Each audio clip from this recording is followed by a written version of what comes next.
Hi there, my name is Teni Brant, and welcome to Speak Dicely, the podcast where I get together with other tabletop enthusiasts and we speak Dicely together. Some tabletop role-playing groups will play a continuous story spanning over many sessions, and we call these stories campaigns. However, another group might have a player who is playing an elf ranger in Dungeons & Dragons one session, and the next session they're playing as a Jedi in a Star Wars role-playing game. Same group of players may be a different game master. And the next session, one of the other players might be the game master with a new adventure and characters. These adventures are called one-shots. Joining me today to talk about one-shot adventures are Anthony Saul and OnePageMage. Hey there, folks. What up? Hey there. How's everybody doing? Good. I'm doing great today. Awesome. Glad to have you both here. This is a very exciting episode, I think. I think so.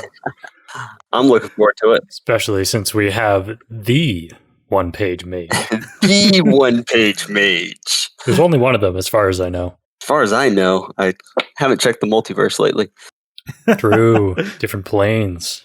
This is so exciting because it feels like the world's kind of beginning to open up now. Because like we've had interactions on Twitter and I'm like, I'm starting to meet people. This is so strange, but I'm very happy to have you here. I'm really happy to be here. And I got to say the TTRPG community on Twitter has just been great. I really enjoy meeting new folks and interacting with them every day on there. Absolutely. Like if you're on Twitter, listeners, get in touch with everybody because it's been so welcoming. Everybody's been so interesting to talk to. Everybody's got such great ideas. Yeah. It's brilliant. Yeah, I'm excited to pick each other's brains today about one-shots. I think it's going to be fun. Yeah, I'm glad we've got OnePageMage here because I'll admit one-shots are one of my weak points as a dungeon master. Do you say that? But I've seen and experienced many of your one-shots, and they are always good. So don't undermine me, Anthony. You're just being modest, it sounds like. Yeah. You know, the implications of I think that's my greatest weakness, and then you go, they're still really good. That puts a lot of pressure on me, Anthony. I appreciate that, though. That's what I'm here to do. Pressure makes you stronger or something. Something about diamonds, right? Coal? It's true. Charcoal? I don't know, dude. Close enough. Yeah, so OnePage, you're a new guest on this podcast. So what we typically do for the folks that join us on this show is I ask you about what you're passionate about. Yeah, well, I just want to get more people playing D&D, and online I want them to feel like part of a community.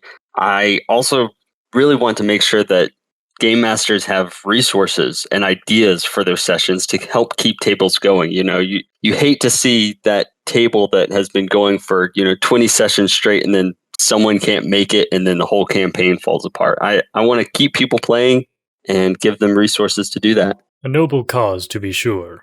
Exactly. I like it. And when did you get started playing tabletop RPGs?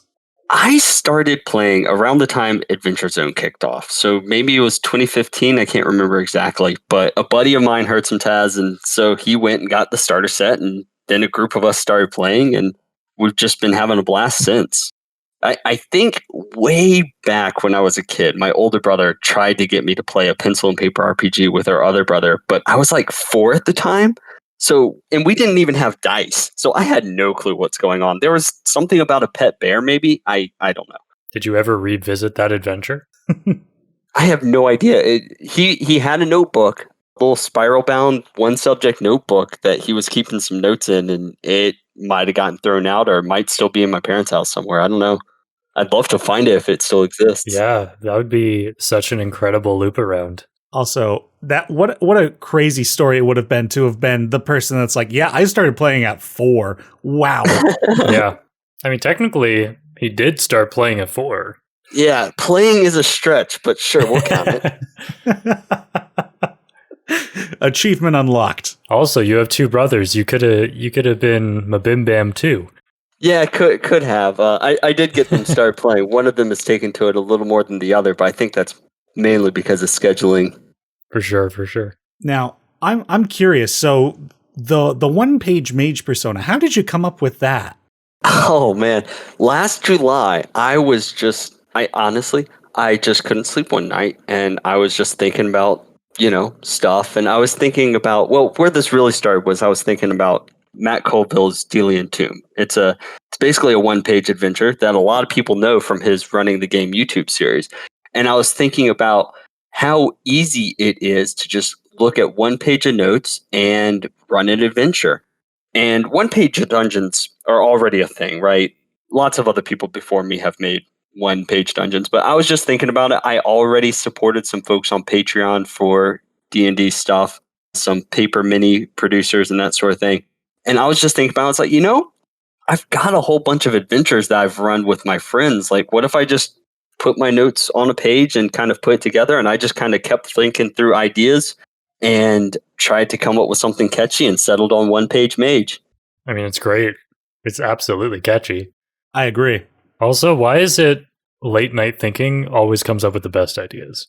I don't know, but all I can say is I'm really glad I took a minute to type my crazy thoughts into a Discord chat with my friends so that I didn't forget it in the morning, because Hell yeah. that happens a lot too, right? Yeah, for sure. Oh, that's great. And you know what? It's so inspiring too. Did you say you started this like last July? Yeah, last July. It's funny. The next day after my friends, got up and were like, "Hey, that kind of sounds like a fun idea."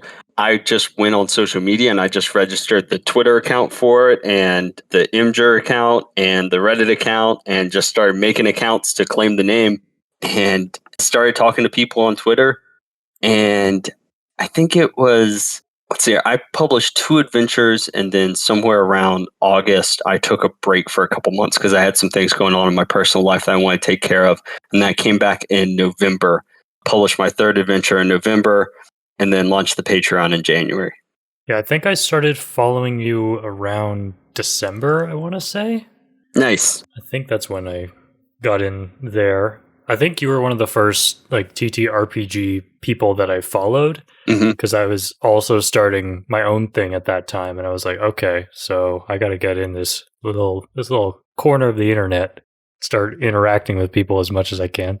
Yep, that's exactly it. It's this little corner of the internet, and I love it so far. It's been good. A lot of good people. Mm-hmm. And part of this kind of blows my mind too, because I feel like the way your branding works, like your little avatar, the name, like it all just feels like it's the kind of thing that has existed for a long time. And I'm so surprised to hear that you're not even a year in, because that is superb branding. Well, thank you. And I think I kind of got lucky. I'm not even sure exactly how I decided to do this, but by spending a few months just being in the community before launching the Patreon, I think that kind of helped establish things as well. For sure. Yeah, so a little marketing, I guess, talk before we get into the actual tabletop talk. Yeah, there you go. Let's talk about one-shots. Yeah, you know what? This is why we got the mage in here, because they're the specialist on getting things onto one sheet of paper. And that's the goal of a one-shot adventure, right? Kind of. Yeah, I would say the goal is to have an adventure that's concise, at least from the writer's perspective. It's to have an adventure that's concise, that can fill out a GM's toolbox and let people have a good time without having to worry about the bigger picture stuff, right? Yeah. I would say, there's a lot of goals. a lot of times, the goal of the group is just simply, hey, Janet can't make it tonight, and we've got some important story bits going on, so we don't really want to run the regular campaign. Let's just run a one-shot. And other times, it's a great way to give someone else a beat behind the screen, right?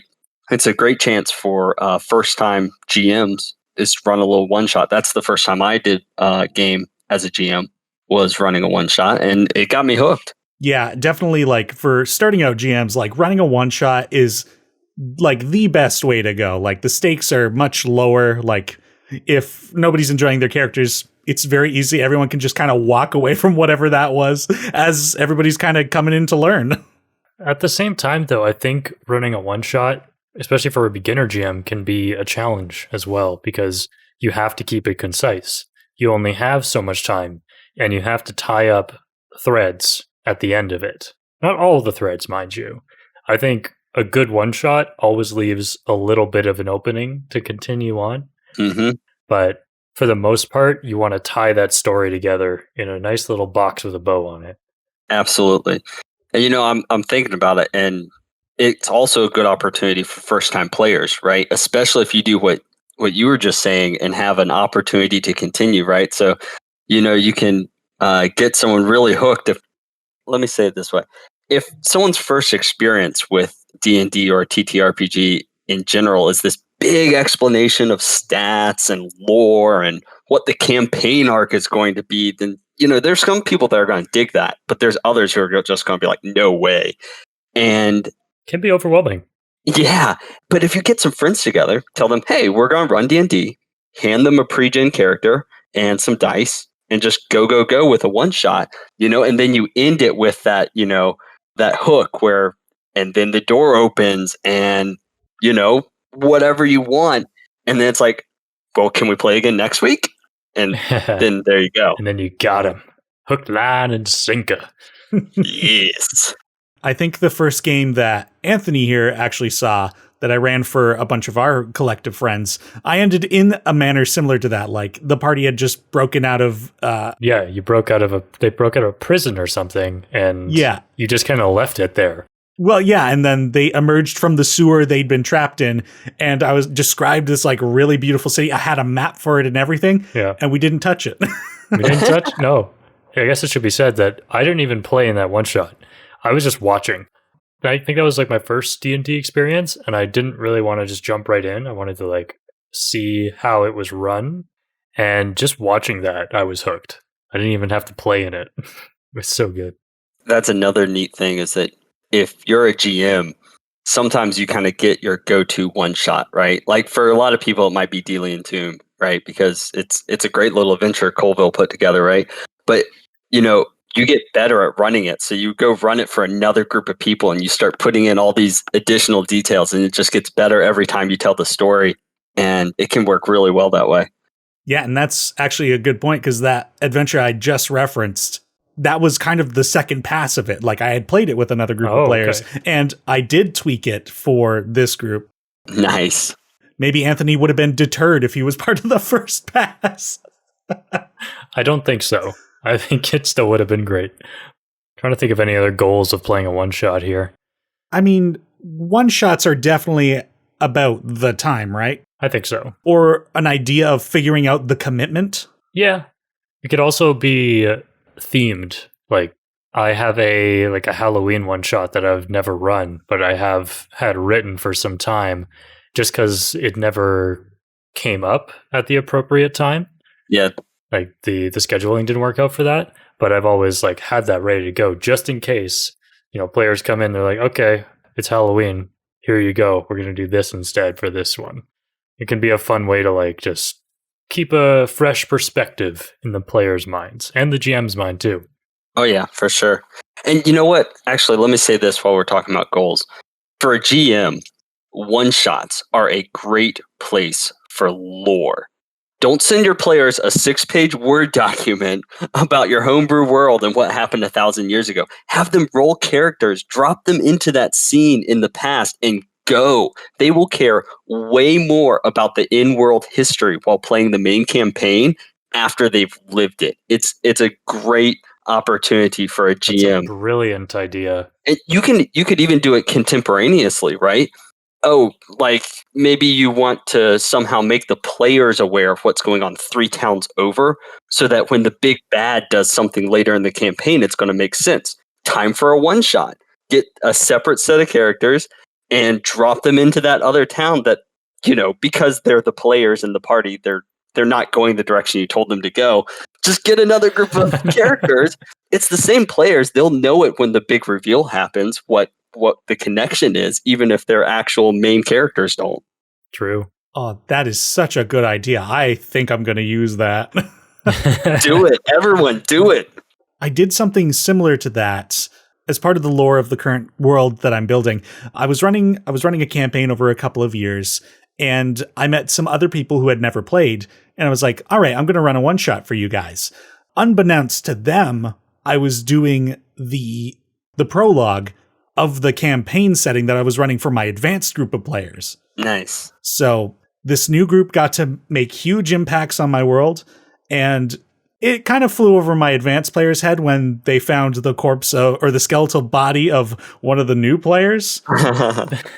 But it was a little fun bit for myself, and maybe someday I'll tell them about that. That's funny. There's so many fun things that we do as game masters that are for ourselves, and they make us sit there quietly giggle, and we enjoy it even if they don't know. I think you had a really good point in there about the way the players impacted the world. If you do that with the lore, maybe you already had a picture of what happened 1,000 years ago, but you run that one shot, and one of your players, I about guarantee it, is going to come up with an idea, and you make it canon because it's just so good. Because that's what happens when you play D&D. You get a group of people around the table, and people are just coming up with all these ideas, and you build the story. It's a blast, right? For sure. Yeah, many minds working together will always be better than whatever your single mind will come up with. Yeah. Amen. So why might a one-shot be preferable to people as opposed to a campaign? Well, we did already kind of touch on that. We did. Just with time constraints, switching it up, maybe a themed episode, if you will. But I think another one could be just commitment, I guess. Yeah. Maybe you've got a player who's a new parent, right? And any parents out there know how this goes. It's like, well, I can make the game tomorrow, but next week and the 5 weeks after, I got no clue, guys, right? So I think that's good. And also in game, the commitment is different, right? For players, at least, there's probably a certain appeal to having reduced consequences, right? Yeah. So I love all my characters, but if I don't ever play again as Artemer the Assassin, I'll get a little spicy. I'll go for that risky kill I wouldn't try during a campaign. And the same goes for the GM, right? Keep it balanced with the monsters, but don't hold back. True. Yeah. Do you guys find from your personal experience that one-shots tend to be sillier for that reason? I think so. Yeah, they can be. And I think that's another great reason why in some cases they're preferable, because if you have a super serious campaign, but sometimes the group's just in the mood to let loose and go a little silly with the game, you can do it in a one shot. Yeah, and I suppose you don't want the consequences of wanting to be silly, fall on your recurring campaign character. You're just like, your main characters, especially if you care about them. Yeah. Yeah. It's like we have friends who play characters that they do not care for. They just throw out the weirdest, most niche things, and they're just playing it for fun, and that's great. And they want to use those characters just for chaos, and that's a good time. And those kind of players, they can have fun being silly in a big campaign.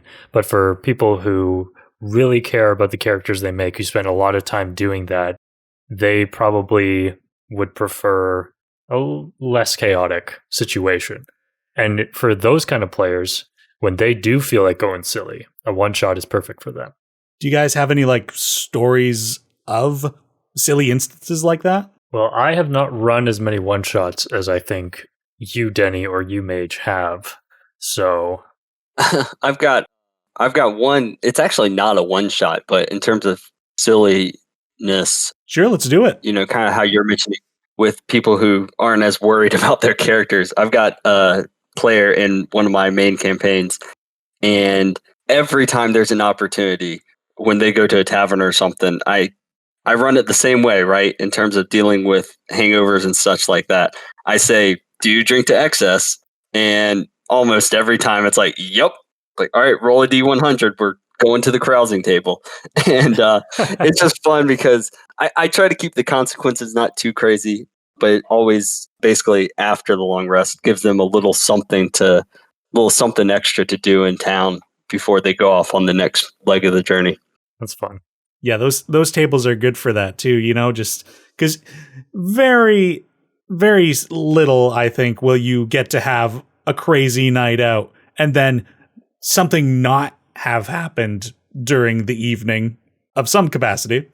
Yeah. Yeah, let's see here.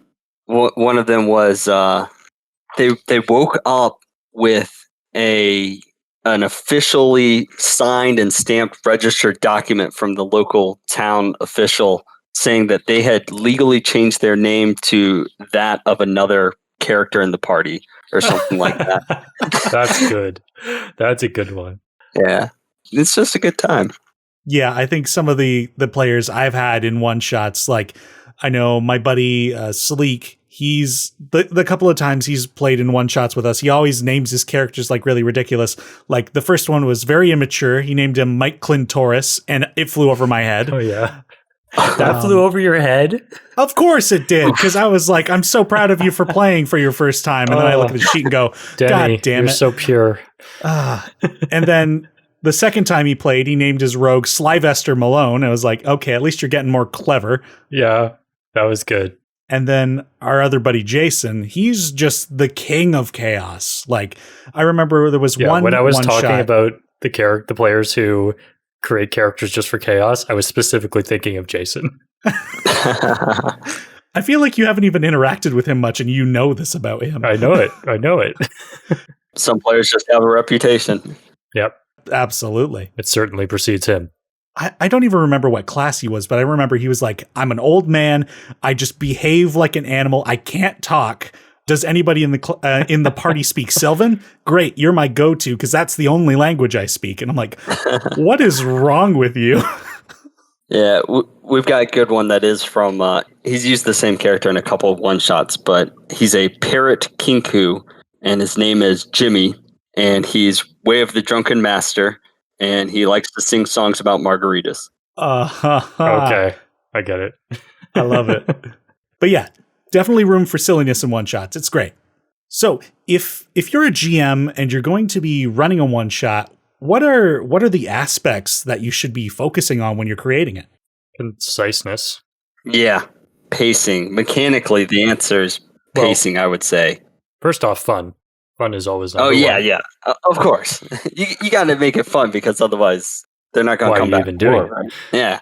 But yes, I do agree pacing is important. Yeah, it's so easy to look at the clock and go, oh, we can finish this up in 45 minutes. And then it's like 30 minutes later and you're like, crap, the big reveal, the secret encounter, all this stuff we haven't done yet.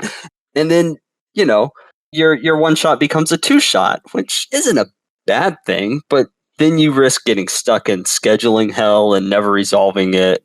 Or maybe now you got to come up with more material so that your two shot is a full two shot, not like a 1.5. And yeah, I don't know.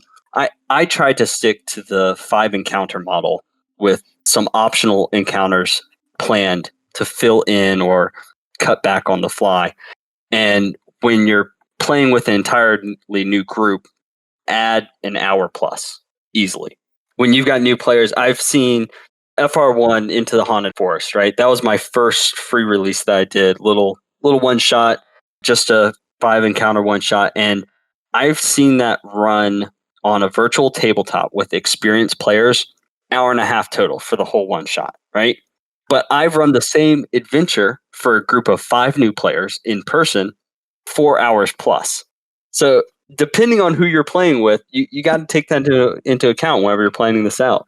I think it also comes down to how much time you have for that session. Because especially as we get older, we have life to deal with. Yeah. And schedules are very much a part of what we can do and what we can't do, especially when it comes to time. So. It's really important to know your players and to talk as a group about schedule and everything, because you got to make sure, especially as the GM, that you're paying attention, because you'll have people who they don't want to be the one to speak up and say, guys, we got to call it, right? And you notice that they're drooping, and it's a little different now that everyone's doing virtual games at the moment, but whenever you're in person at the table, people got to get home afterwards, right? And you got to make sure you don't drag it on too long. It's important to pay attention to that. And then also, just in general, you might know, okay, this group, we go for 3 hours. This group will go 5 hours, right? It just varies based on the group, and you got to know these things. I'm writing a one shot right now that has to be done in 2 hours max. Wow. So I'm trying to, I'm coming up with all the ideas, and then I'm like, no, this isn't going to be done in 2 hours. I got to cut that. I got to cut that. I got to cut that. It's a lot of trimming down the fat. So taking away excess descriptions, taking away a social encounter here or there, or an exploration encounter. Like sometimes you really just have to be like, okay, you travel to this place. Normally it would take you 10 hours to get there, but we're just going to go. Yep, absolutely. And that's something that when I'm writing them, I start out with a whole bunch of stuff, and I've got even more of it in my head whenever I get my first draft done, and I just cut down to the bare bones. And part of it is self-imposed because of the whole branding, and it's got to fit on one page, right? Yeah, True. exactly. But I think it's a good thing, at least for me, because one of the things I've realized is that a lot of people, they don't necessarily want to run my adventure in my campaign world, right? A lot of people, they just want to run a little adventure in their world. And whenever I add, a half a page about this NPC's backstory or something like that, a lot of people aren't going to care about that. And so trimming things down to the bare minimum, I think, is good in a lot of ways because it helps keep that focus. It helps keep that pacing.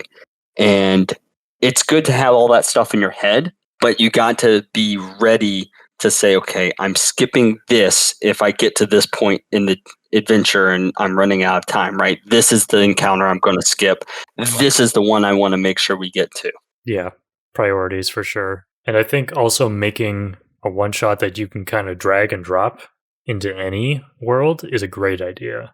Because that way, especially in your case, like you have the ability to like sell this to people and they will be able to take it and put it anywhere. They're not constrained by the world information that you may have put in there.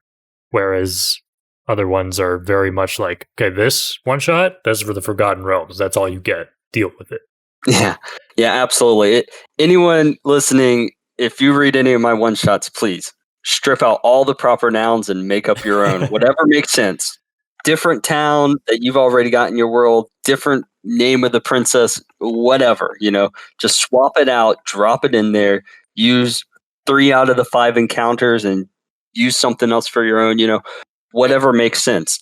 It's about, they're written as one shots, but ultimately it's about filling out the GM's toolbox so that you've got something to go to and you've always got that library of content to say, okay, I need something here in the campaign because I have to get them over to point B, but they got to get there. So what can I do in the middle that will help connect the story? Drop something in there, tweak it a little bit, and go. Earlier you mentioned the 5 encounter model. Would you be able to go into some detail about that for those who might not be as familiar? Like me, I don't know what that is. Yeah, it's just a general rule of thumb that when you're designing a one shot, you want to plan on 4 to 5 encounters because it works out for a lot of groups that's about how many encounters they'll get through in a game. Now, the definition of an encounter, talking to an NPC could be a whole encounter in and of itself, right? Yeah. Or, a room in a dungeon typically would be an encounter. So there's 1 page one shots, which is what I focus on, and some of them are 1 page dungeons, which a lot of people do. And typically when you see a 1 page dungeon, it's a 5-room dungeon because that just naturally people have kind of worked out. That's about what fits into a normal group's schedule or timing. And it also still has some flexibility, right? If your group is a little slower, you can cut it down to 4. And if your group is going a little longer, you can have some side rooms or something like that, or side encounters that help fluff it out a little bit. So it's kind of the sweet spot, I guess, is what I would really call it. Just 4 to 5 encounters. And the way I write mine, I always start with a hook, and I don't label the hook or the introduction as an encounter, but it almost always in and of itself could be an encounter. If you've got a group that hey, 5 encounters just isn't going to be quite enough because we always play for 5 hours, really dig into that hook and RP it and introduce some characters and go through the whole process of contracting, whatever the party is supposed to be doing. Dig into that and make another encounter out of it. That's a good idea. Yeah, I've been familiar with this idea of the 5-room dungeon, and it's interesting to think like if the average group of players gets through a 5-room dungeon in a session, that's between 2 to 4 hours of content right there on average.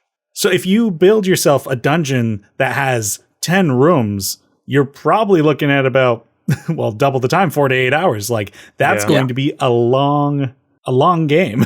It's a day. Yeah, it's also great perspective for when you're planning out the larger parts of your campaign, right?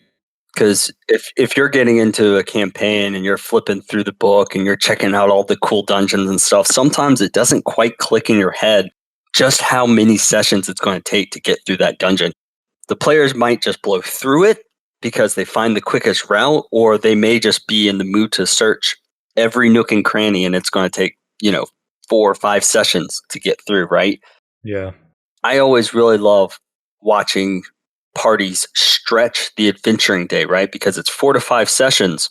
But what happens when they start running out of spell slots? How well do they manage their resources in there? And what happens when they decide they want to try to take a long rest inside the dungeon? Because just about every new group at least thinks about trying it. And it's a fun thing as a dungeon master to ensure there are consequences. I remember my first game in 5th edition, my players did exactly that. They got like most of the way through the dungeon and they're like, you know what? We're getting tapped. Let's go to bed. And I'm like, okay, so the big bad is in the next room. He knows you're in here. So you're here rescuing a bunch of people. He takes one of them hostage. Go get him. Man, that's tame. Big bad walks out, kills you all while you sleep. Sorry. Shouldn't have slept there. It's always important to remember that the NPCs and the monsters, they've got motivations. They know what they're doing, and the dungeon master isn't trying to kill you. The monsters are. Yeah, don't blame me. Blame the dice. So, are there certain staples that you try to include in the adventures you guys create? I probably don't consciously go with the 5 encounter adventure, but I think I probably slip at least 5 in an adventure over the course of it, at least. But yeah, I always try to at least incorporate the 3 pillars of adventure. It's usually a good place to start for most people. Yeah, I vary with mine. Sometimes I'll do, in fact, that I guess maybe the majority of mine are dungeon crawls, because it's such a nice format, right? It's such a nice little compact format to say, here's a thing, go fight some monsters, go explore an area. It does lend itself well to that. Mm-hmm. I do try to add some variety. So some adventures I'll try to make sure I've got puzzles. I love skill challenges. I try to fit skill challenges into a lot of my adventures, even the ones that are dungeons. And I don't know if there's like a go-to or signature thing that I always add. Sometimes I'll add characters from my campaigns, just drop them in because I need an NPC here or something like that. And, it's a fun thing for me, people online aren't going to know, but it's a fun thing for me. It's cool to have like recurring characters no matter where they end up in your worlds and in your brain. Like that's another fun thing that we as game masters can do for ourselves. Yeah. Just be like, you know what? I don't want to make up a new NPC. I'm just going to take Captain Flanagan and throw him in there. Yeah. It's also fun, if you're subscribing to the multiverse theory, then, maybe a PC that went down in a big campaign, revive them for a one shot or drop them in as an NPC for a one shot, just as a little nod to a good time in the past. Indeed. Yeah, I think for the most part, when I do one shots, I've always tended to throw in at least one big combat. Yeah, I think a big combat you kind of need to give it that big climactic ending. Mm-hmm, mm-hmm. But I'm curious if anybody has ever just like made a one shot that is just purely based around the concept of this. The whole thing is social interaction. I'm sure they have. I don't think that would lend itself too well to D&D. Maybe other tabletop role-playing systems, it would.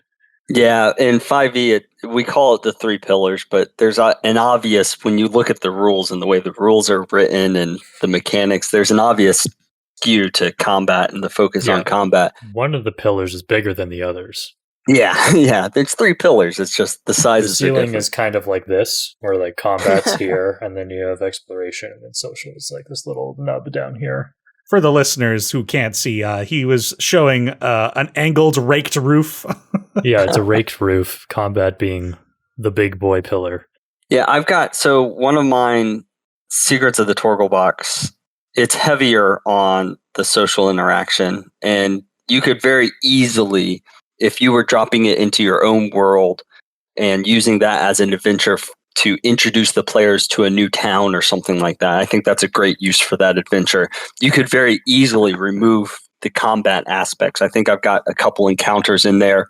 I've got 2 combat encounters, plus there's a optional third if they fail the skill challenge. But you could easily swap those out for a couple more investigative kind of RP encounters, talking to other people around the town. You could add kind of a side plot, maybe give them 2 major tasks that they're trying to do in town instead of just the one, and easily build the session that's all RP. It is difficult, I would say, in my opinion, to write a one-shot adventure that is all RP and all social interaction. But as a GM and as a party and as a table, it is very easy to run a session or have a session that is all RP or all social interaction. In fact, I've had multiple sessions in my time as a player and as a GM where, like 45 minutes in, I'm thinking, I don't know if I'm going to get to hit anything tonight. But then by the end of the session, and I haven't rolled in a single attack roll, I'm going, man, that was a great session. Yeah. And it's been some of the best sessions I've had. Just RP the whole time. I definitely agree with that. I think we've talked about this in the past on the podcast, but I think when we were talking about encounters, Denny, or you were saying, I think you said the social encounters are your favorite, right? To run? Mm-hmm. I think social encounters are my favorite to experience just because they can leave just a great sense of storytelling pride in you after the fact, because you didn't really do anything to make that happen.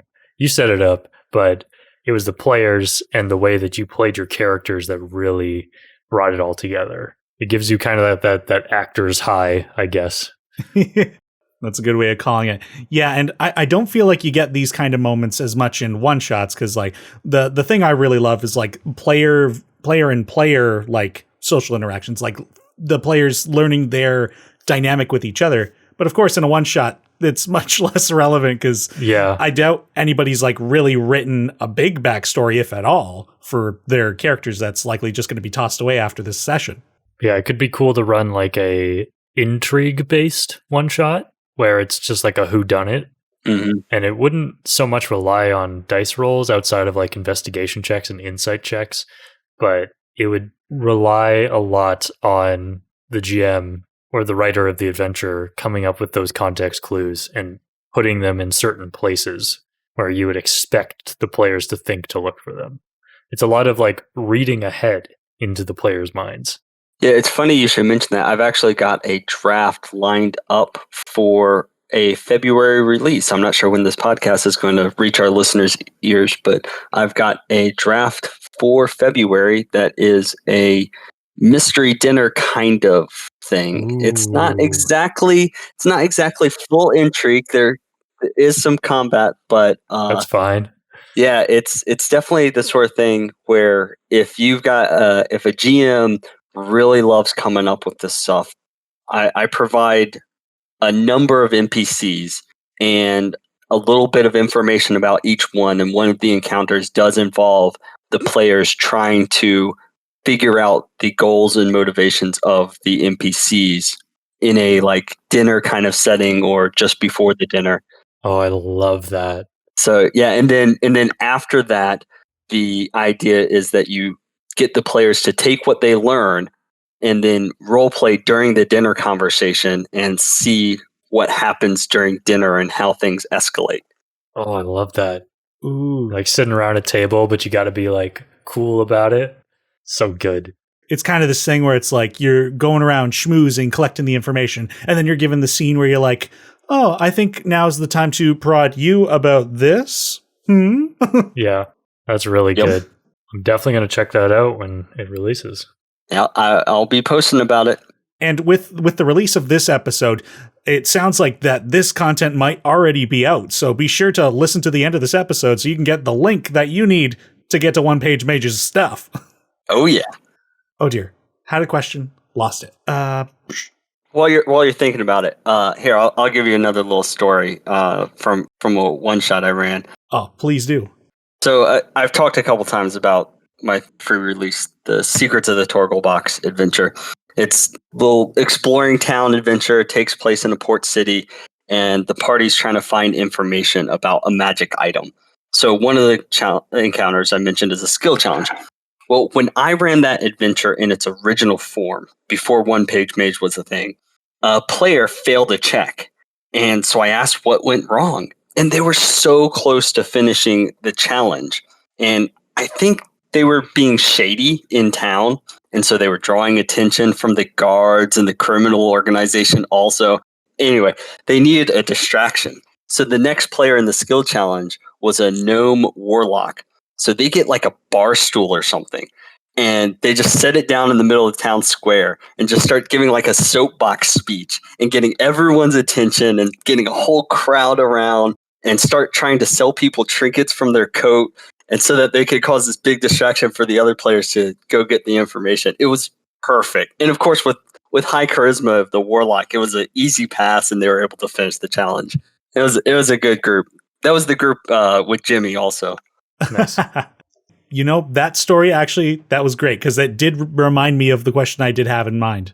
As people are playing one-shots, like, I don't know, typically, let's say you've gone through a dungeon, you've had some puzzles, you fought a boss, you get the loot. Hooray. How do you guys find that your players handle, like, end of one-shot loot and magic items? It's like, here's the stuff, and now it doesn't matter. I wouldn't actually give them loot at the end of it. I give them loot before to help them take on whatever awaits them at the end. So if like it's a dungeon crawl, you know, they might solve a puzzle or they go and explore somewhere that was seemingly off the beaten path and it ends up at a place that maybe an extra combat encounter that yields them some loot, or an RP encounter with some undead peddler who just happens to be trapped in this dungeon. If you free him, he'll give you something. So I think ending with loot in a one-shot without the chance to use it doesn't feel that good. Mm-hmm. I think that's a really good point and really good idea for any GM out there that runs one-shots. Consider giving your players extra loot after they've rolled their characters, or whenever they're making their characters for the one-shot. Tell them, take a free magic item from table A or something like that. And one of the reasons why is because you'll have people like me writing the one shot, and we'll do something like put a werewolf in there or a were-rat in there that's immune to normal weapons. And if your players just have normal weapons and only one spellcaster in the party, you could create a really bad situation that's actually much higher CR than the intended design because they don't have the proper equipment. And you know, in a level 4 adventure, you probably might expect someone has had access to silvered or magic weapons already by that point in the campaign. But in a one-shot setting, they don't. So that I think that's a brilliant point to consider, handing out loot ahead of time or in-game, as you mentioned, as they start the one-shot. I think that's great. The thing about what happens if you're giving out loot at the end, and most of my one-shots, I include some kind of loot, right? The hook will include, the mayor's giving you a 200 gold reward for taking care of this problem or whatever. I think that for some groups, it's just like, okay, yay, we're rich. That's funny. Haha. And then other groups, I've seen this happen, and I've actually done it a couple times. The next time they want to run a one-shot, like 3 months later because, you know, Bob's absent or something like that, they'll just use the same characters. And now they do get to use the loot. You know, some people will want to roll up new characters every time, but some people, it's almost like they've got a side campaign going with the one-shot crew. Yeah. And then the loot's kind of cool to have at the end. And you as a GM can just kind of go buck wild with that loot because it doesn't really matter at the end of the day. Oh, yeah. I accidentally gave my crew 100 plat each or something one time. I wasn't paying attention. That's okay. Damn. They're going to treat themselves. Yeah. Yeah, I suppose another way to kind of mitigate that, if you do, for some reason, decide to continue with the loot at the end of the dungeon, because I think giving it early is great, is just kind of like do a quick wind down of the one shot, being like, all right, what's life like right after? What do you spend all of your money on? Mm-hmm. Mm-hmm. Yeah, that could be a fun way to like denouement it a little bit and just finish it off. Yeah, I'm glad we went into that because I was curious what your guys' thoughts were. Because I'm sure a lot of people out there kind of thought that, like what I'd pitched there was like they go through the adventure and then they get the gold. And so yeah, this is something really good to consider, figuring out how it doesn't even have to be like a magical item. It could be information, really, that's super important. Yeah. Yep. Back to the conversation earlier about tying one shots in with the main campaign. You give them a little piece of information, and it's like the reward for succeeding in the one shot, but the player gets to carry that information in their head as they're playing the campaign. I think that comes down to creating a goal for the one shot that entices the players as well as their characters. Mm-hmm. More so the players, though, because the characters don't really have time to figure out their own goals. It's more so one shots kind of have to be linear, unfortunately. Yeah. Just with the time constraints. So yeah, that's something I struggle with sometimes when I'm writing them, is like I look at it and I'm like, gosh, this is so darn linear. I don't like it. But you kind of got to do that, and then you have to trust the GM a little bit whenever they are running it. If it's the situation where they can make it less linear and open things up, you got to trust them as a GM and trust their experience to do that for their table and provide the base need for a self-contained adventure. Because if it's not linear, then you're back to the earlier conversation. You're not getting through it in one session if it's too open. yeah, exactly. I think it's okay to keep it a little bit on the rails, especially for one shots, because you got to tie them up. But if you can come up with like maybe 2 or 3 potential ways for the party to trek through at least the first part of the adventure, to give them a sense of choice in the matter, I think that's a good way to do it. Either give them like 3 options of encounter to get to the next one. So like you said before, Mage, they fail a skill challenge. Well, now they have to do a combat encounter.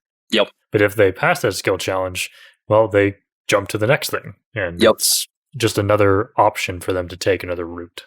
So it's good to have multiple routes within there. Yep. Whenever you're in the world of one shots, there's kind of almost an unspoken, or in my preference, I make it explicit. There's an understanding between the players and the GM that this is going to be a little more on rails than your average campaign. It's understood.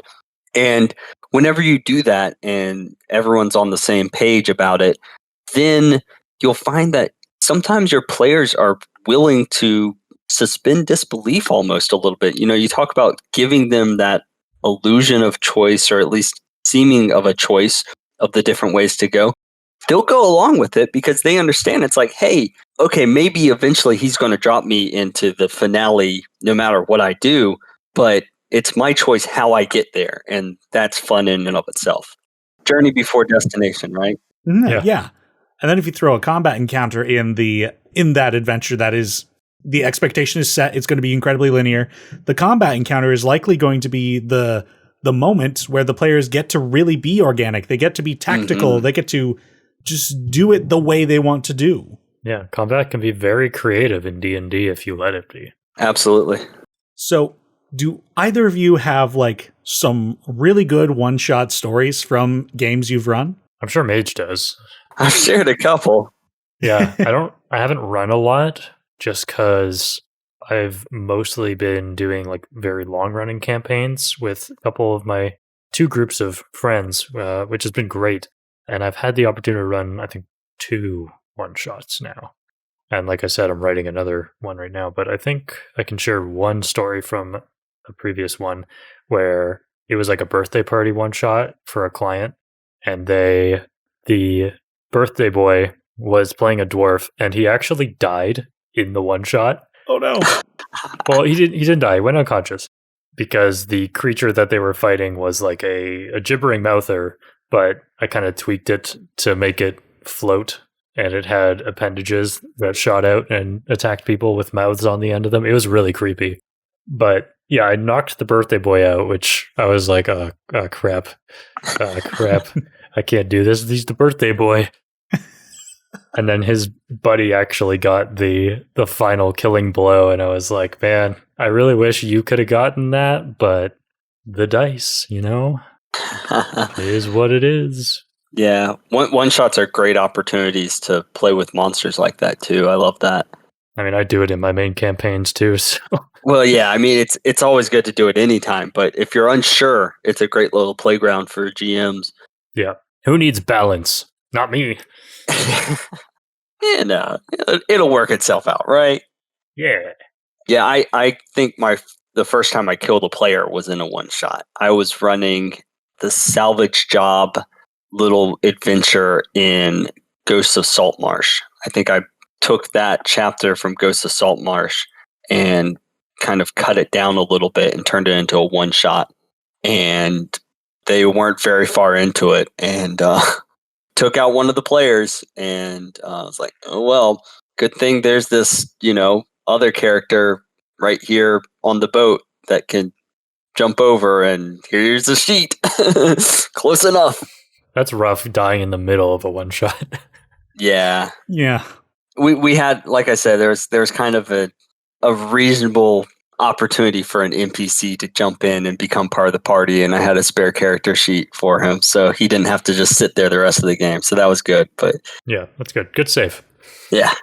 That's not a bad idea. Just having, like, if you're coming into a one shot with a bunch of new players, just bringing an extra or a character sheet just in case. Yeah. I might have to write that into the one that I'm writing. Just grab a couple extra characters just in case they die. Oh boy. Yeah, I think every time I've run a one shot, I'm like, all right, this is going to be 4 hours. This is great. Everyone's going to have a good time. 8 to 10 hours later, this could have been a 2-shot, but we're all too stubborn to put it down. Oh yeah. Damn, I'm glad I haven't played in those. I would not make it through. You technically have played in one. We had 11 people, and that was dumb. Oh my goodness. Yeah, but that didn't take 8 hours. We finished it in like 5 or 6. Oh gosh, and that ended so poorly too. It was it was fine. It was fine. We were all drunk. We didn't care.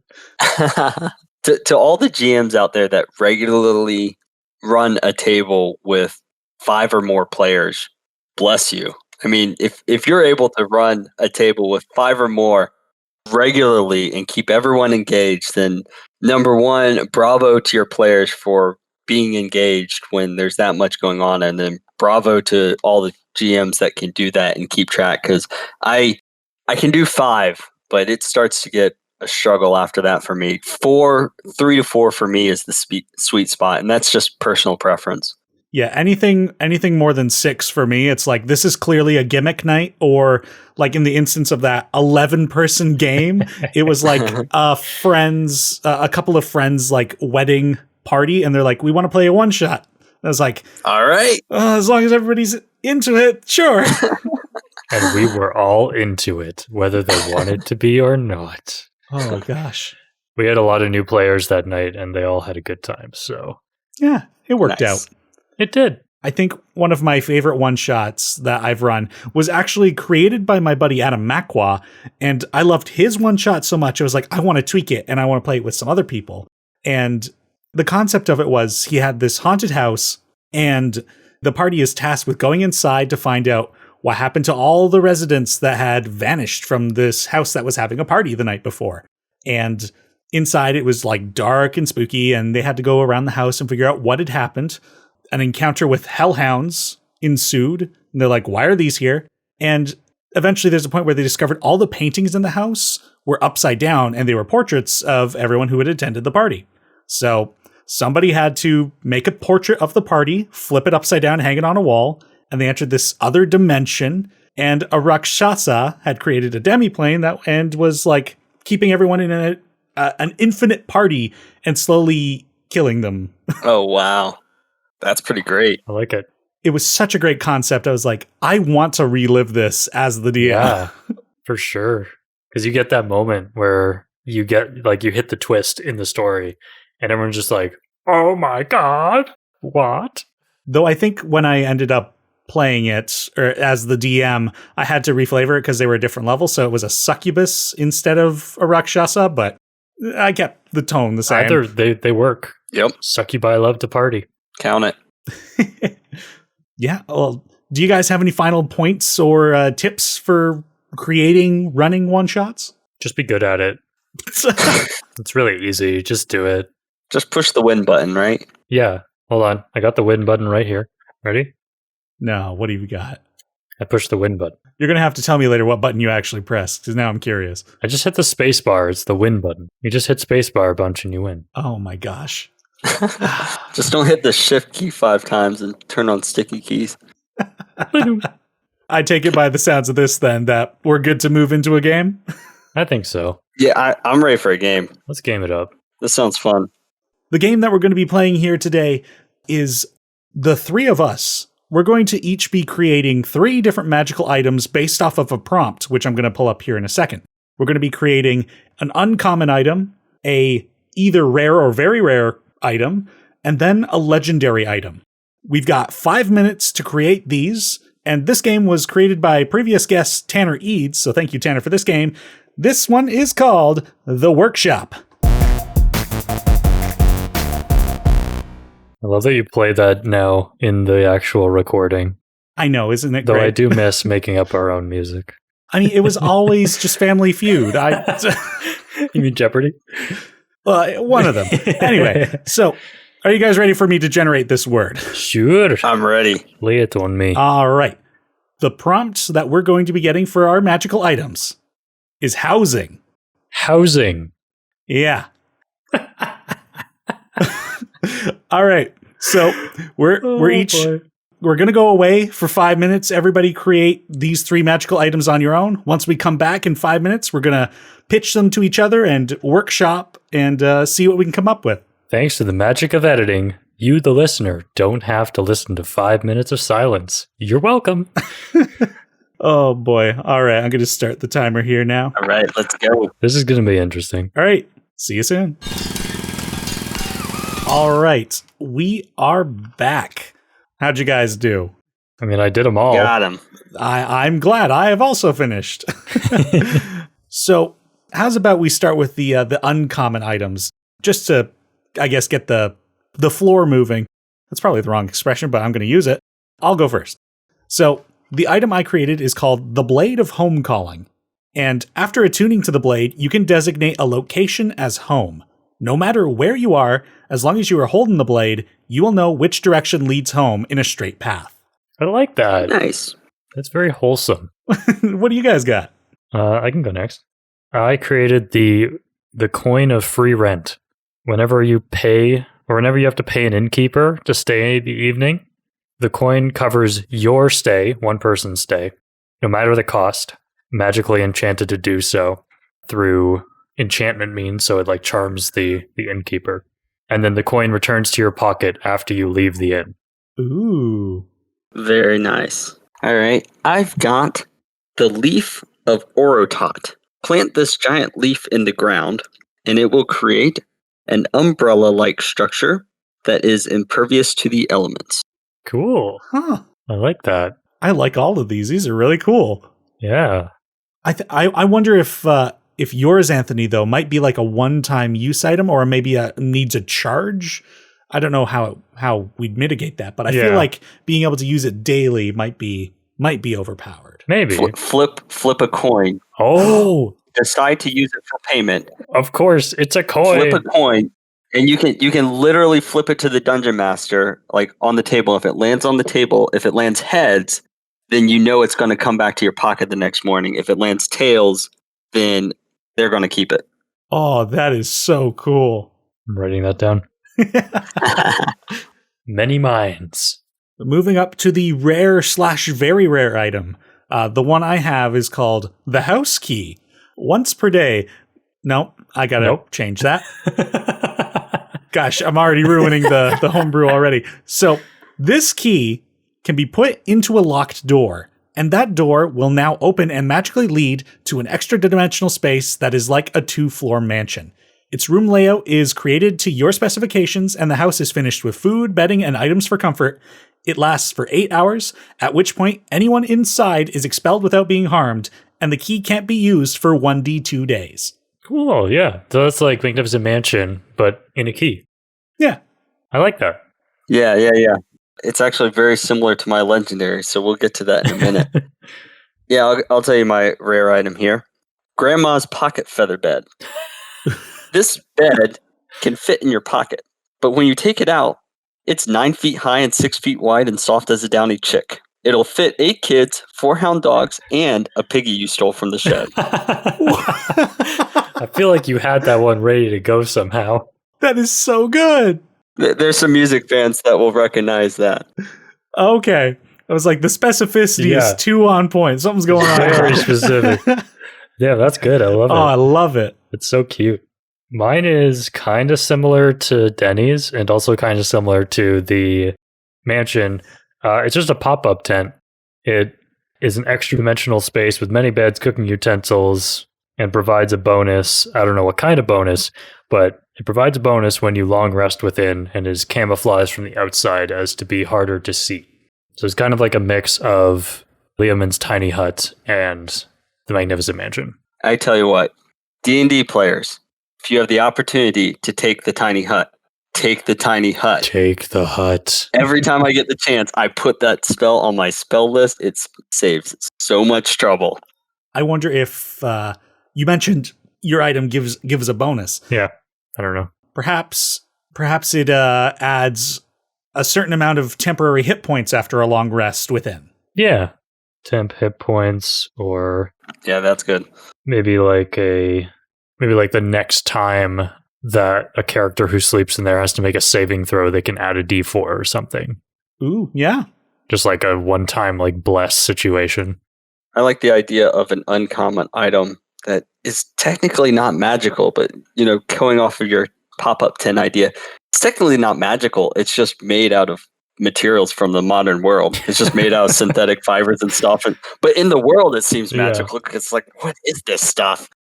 So moving on to our legendary items, Mage, do you want to go first with this one? Yeah, do it. Yeah, I'll go ahead and go with this one. So this is Tobias's Taproom key. Requires attunement and a monthly lease of 1,029 silver pieces. Insert this key into the lock of any functioning door and turn.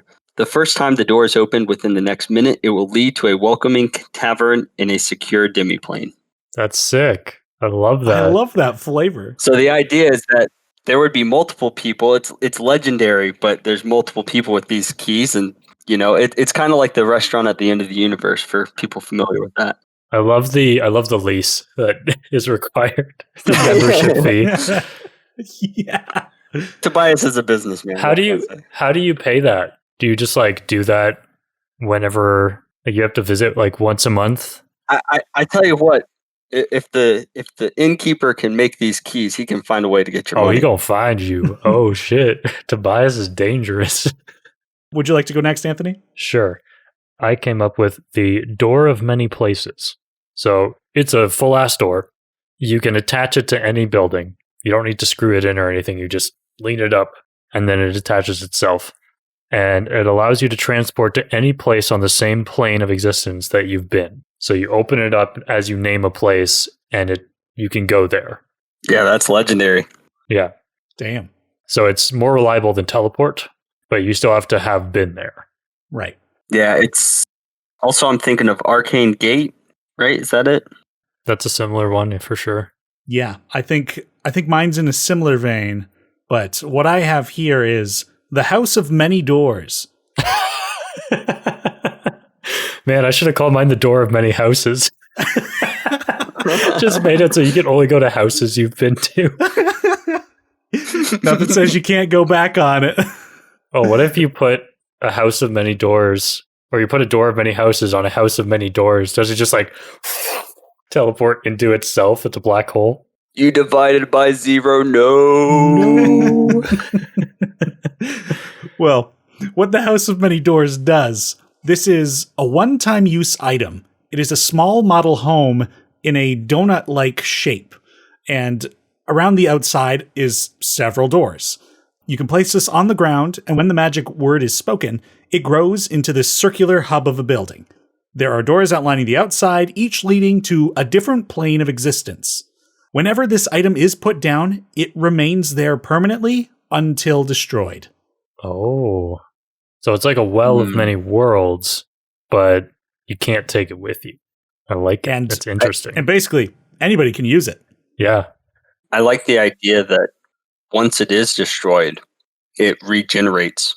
Like it comes back as a miniature model somewhere. It respawns basically. Like if someone knocks down this building, and that's why it's legendary, right? There's a legend of this place that used to be in this ancient kingdom or something where people could travel everywhere, but it's since fallen to ruin or been destroyed. And now the model of it shows up somewhere and it can be reborn. Yeah. So if it's like destroyed 100 years later, it appears somewhere else. Yep. And then your grandfather has a little model. He's like, this is what it would have looked like, not knowing that this is the rare thing or the legendary item. Yeah. If someone just like makes it, it becomes that. That's great. We should, I think, create these items and post them on like Twitter or something.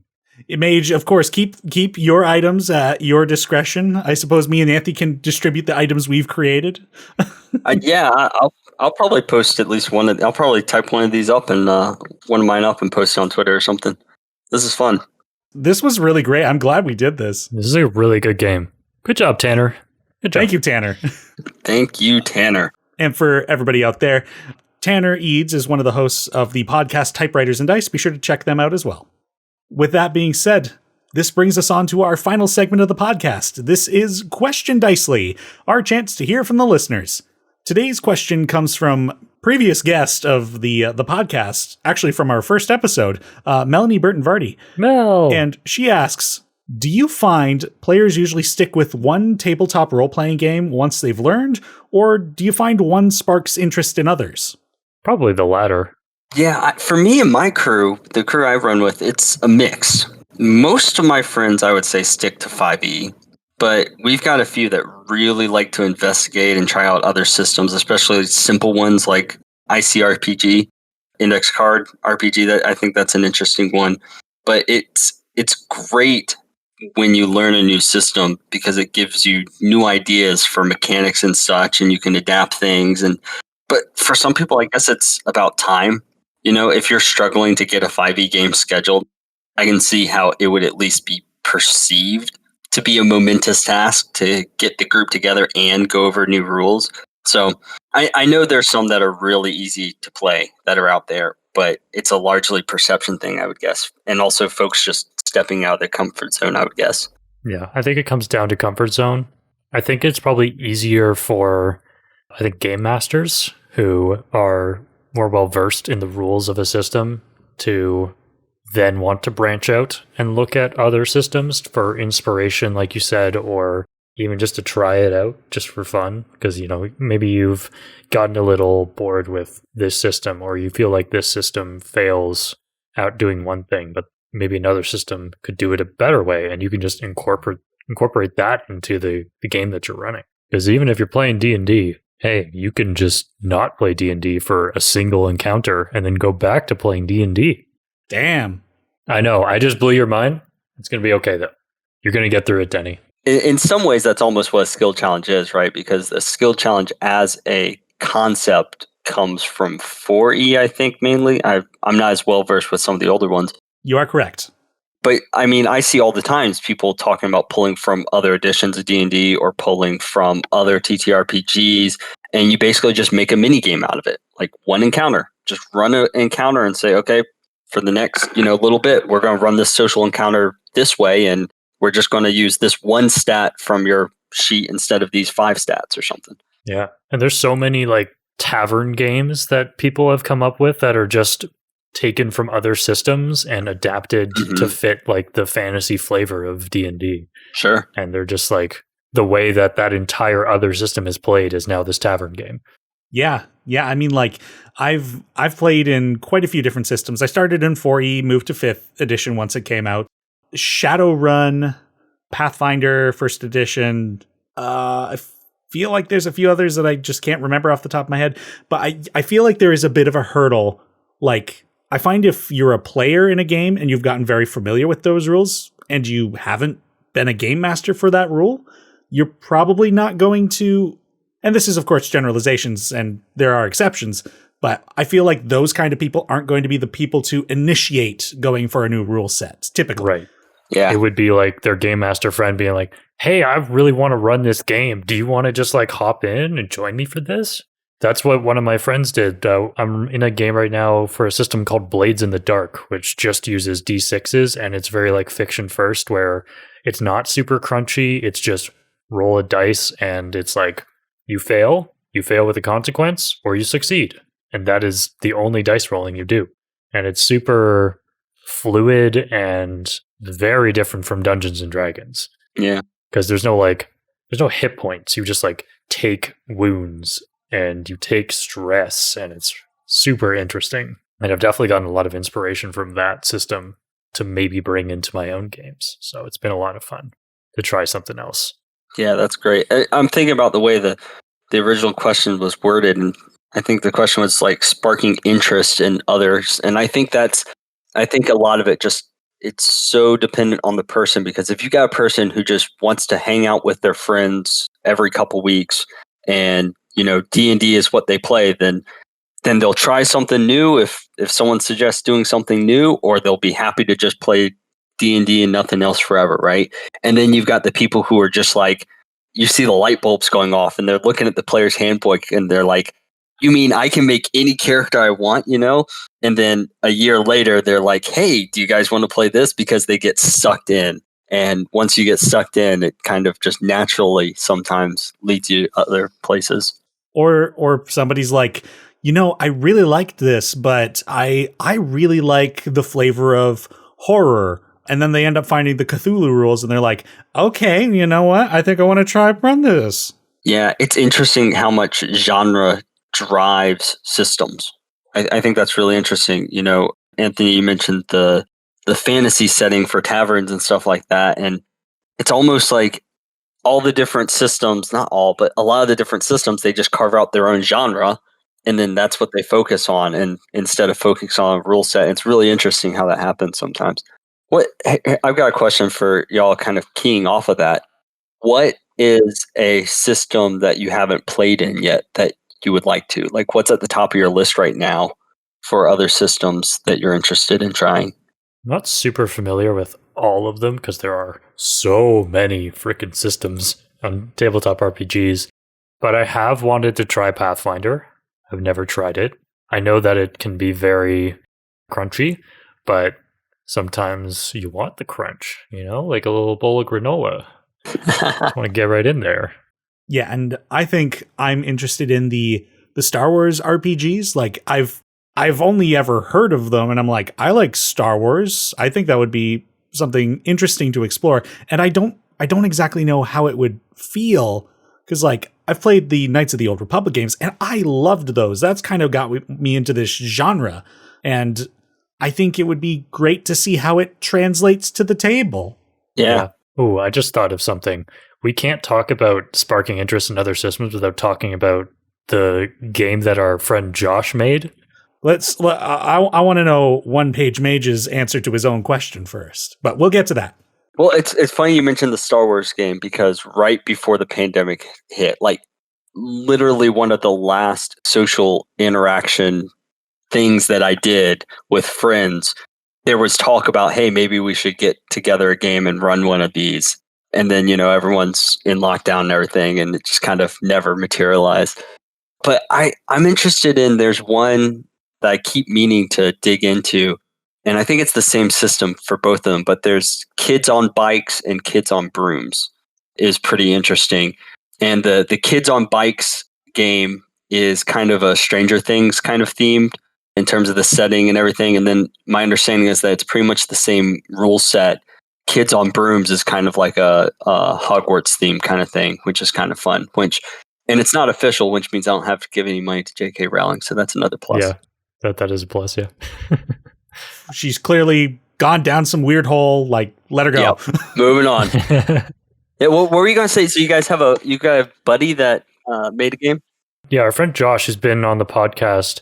He created a tabletop system that he called Critter Capers, where we all played a bunch of like neighborhood critters like pigeons and crows and chipmunks, squirrels, raccoons, and we had to solve the mystery of the missing horde of all these different critters who came together to create a horde to sustain them over the winter or something. And he came up with this whole system to run what was supposed to be a one-shot, ended up being a 3-shot that we had to play over several months because of scheduling. And it was just so fun that he was suddenly super into just making his own system. It was so awesome to watch him kind of turn the gears and create this. And the final product ended up being probably the most fun I've ever had in a one-shot.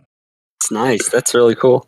And the way he designed it was great too, because he like really simplified it. Like it's a D10 system.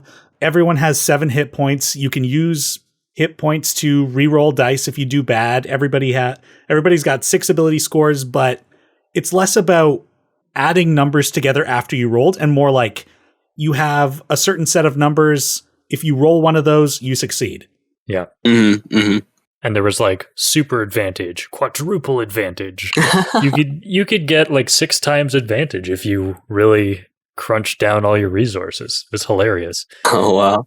And our last session of that homebrewed system was so dumb because I was playing this cat and I was like built like to be the big buff guy. Yeah. But in this session, I just could not roll a success on anything. I had 5 times advantage. This should have been a 50-50 each roll. I failed every single time. And I was like, oh no. So funny. He had 1 success the entire session. Oh my god. And I must have rolled like 10 different things that session, but it's time to float your dice. Yeah. Float your dice. Tip out there, anyone that doesn't know. He switched his dice several times, though, is the thing, and it didn't help. It just wasn't my night. It was good. But yeah, so like the system was a lot of fun, and I think it really speaks to how tabletop role-playing games can not only spark interest in other systems, but spark interest to create your own. Yeah, that's awesome. Oh, this has been such a fun conversation. Thank you, OnePageMage, and thank you, Anthony, for joining me on this episode. I think this brings us to the end of today's episode. Yeah, real quick question is, how can folks submit a question to Question Dicely if they want to for a future episode? Oh, he got you, though. You, sir. You have won some great points on me. Oh, gosh. You know what? I've got this outline. It says in bold letters and highlighted. Remember to read this. And oh God, you're getting the look behind the curtain. Listeners, if you want to submit a question to Question Dicely, send an email with your question to dicelychannel@gmail.com. And don't forget to leave a social media handle for me to give you a shout out. And for my guests, do you have any such projects or social media that you would like to plug? I don't see anything that says remember to read this for that part, so I don't think it's necessary. You know, you guys can do it for fun then. Okay. Thanks, boss. Go ahead, Mage. All right. Well, pretty much everywhere except for Facebook, you can find me as OnePageMage. That's one word, no spaces, OnePagemage. And the places where I'm most active are Twitter at OnePageMage and, of course, Patreon. So if you go to patreon.com/OnePageMage, you can get access to not just my free adventures, but also my exclusive content and image files for virtual tabletop platforms. Nice. And I definitely recommend checking them out. I've read through a few of them, and they are very impressive. He's a master of the concise adventure, and they're fun. Thank you. Thank you. And you can find me on Twitter at Anthony the DM. I'm attempting a voice acting career. I'm attempting a professional DM career there. My services are on fiverr.com/IwillBeYourIncredibleDM. So check me out. Thank you both for coming on the podcast. This has been a great conversation. Thanks for having us, Teni. Yeah, thank you so much for having me, and I have had a blast talking to both of you. Hopefully we can get you back, because, yeah, this is very enlightening. Yeah. My brain has grown at least 2 sizes. What the measurement is, I don't know, but it's grown. And thank you to everyone for tuning in to Speak Dicely. My name is Teni Brant, and I will speak Dicely with you again soon. Bye-bye. Bye. Cheers. Happy adventuring. The Speak Dicely podcast is produced by Teni Brant. The intro and outro music were created by Salik Brant. If you enjoyed this content, be sure to subscribe to the Dicely DnD YouTube channel. There you can listen to previous episodes of the Speak Dicely podcast, as well as watch our introductory series on how to play Dungeons & Dragons. You can also follow us on Twitter, Instagram, Facebook, and Twitch at Dicely DnD. And you can now listen to the podcast on Podbean, Spotify, and Apple Podcasts. We'll see you next time on the Speak Dicely podcast.